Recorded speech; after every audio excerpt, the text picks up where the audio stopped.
outside tonight. Robb Ellis is here now with the check of the rest of the weekend forecast. Could you tell the difference in the atmosphere today? Yes. Much cooler and drier. It's really the humidity that's come way down that's going to make it feel so much better. Nice picture outside. We did have some high thin clouds most of the day today, but at the surface the atmosphere has been dry, and you can tell that in these two numbers. The dew point, which I like to use because it's a good amount of moisture in the atmosphere. It's a good indicator of how much moisture is there. The humidity is a factor of that. So the humidity has come way down, but really that dew point is the best number for you. And when it's in the 50s, especially in the summertime, that's when it has this nice feeling to it. Crisp and cool, and we'll come back to that dew point here in a second. Once you warm those temperatures up into the 70s and 80s, it feels very comfortable out there, especially with all of the sunshine, but cooler along the rim of the lake because of that breeze off of the lake helping to cool you down. You see the 80s once you get away from that influence. Wind speed still out of the north anywhere from 10 to 20. This is causing those larger waves.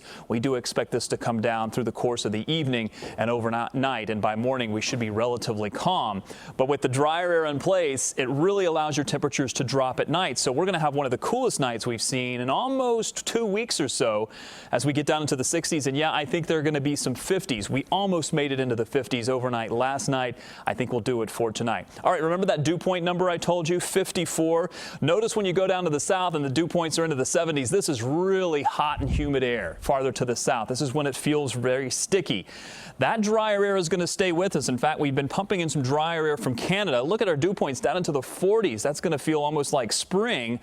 But look to the west. Notice a lot of that moisture, these darker greens, the humidity really lifting farther to the north. And at some point, all of that is going to drift our way.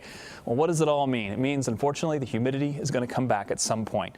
Not necessarily, though, in the next couple of days. We'll keep our humidity on the lower side, those dew points into the 50s. That's very comfortable, very brisk.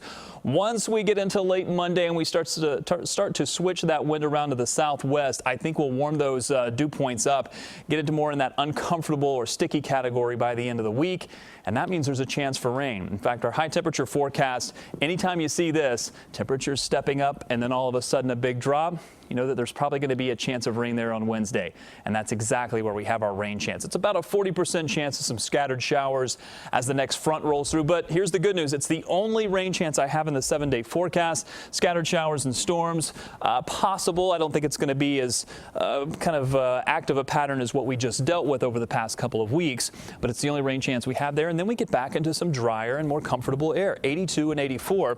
Pretty nice stretch of weather that we're having here. It's going to carry on for at least 2 more days before the rain arrives. And boy, has it been a good stretch for the